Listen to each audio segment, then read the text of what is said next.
ఇప్పుడు కేవలం 7,999K up to 10 kgs వరకు బరువు తగ్గి అధిక బరువు నుంచి వచ్చే ప్రధాన సమస్యలను దూరం చేసుకోండి. నేచురల్ స్టార్ నాని లైనప్ చూస్తే స్టార్ అనిపించుకోవాలని ఉత్సాహపడుతున్నట్లు అనిపిస్తోంది.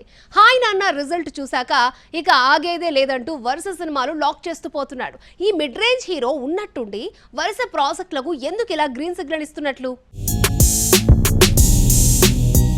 హీరో నాని స్పీడు మామూలుగా లేదు. సరిపోదా శనివారం అని చెబుతూనే ఆదివారం, సోమవారం పేర్లతో కూడా సినిమాలు తెచ్చేలా ఉన్నాడు.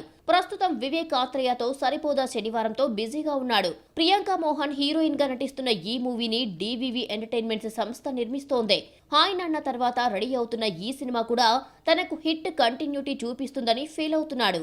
ఈ ఫిలిం తర్వాత సుజిత్ దర్శకత్వంలో డివివి సంస్థ నిర్మించనున్న నాని 32వ మూవీ కూడా అనౌన్స్మెంట్ వచ్చేసింది.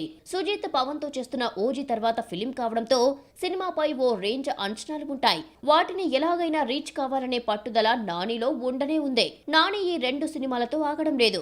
దిల్ రాజు బ్యానర్ లో బలగం దర్శకుడు వేణుతో ఒక మూవీ కూడా చేయనున్నాడు. ప్రస్తుతం ఈ మూవీ స్క్రిప్ట్ వర్క్ జరుగుతోంది. అయితే ఈ 3 సినిమాలతో పాటు దసరా దర్శకుడు శ్రీకాంత్ ఓదెలతో కూడా ఎట్ ప్రెజెంట్ స్టోరీ కసరత్తులు జరుగుతున్నాయి. త్వరలో అది కూడా ఫైనలైజ్ కానుందట. మొత్తంగా 4 సినిమాలతో నాని తన పైప్ లైన్ ప్రాజెక్టులను సిద్ధం చేసుకున్నాడు. Lineup star అనిపించుకుంటున్నాడు.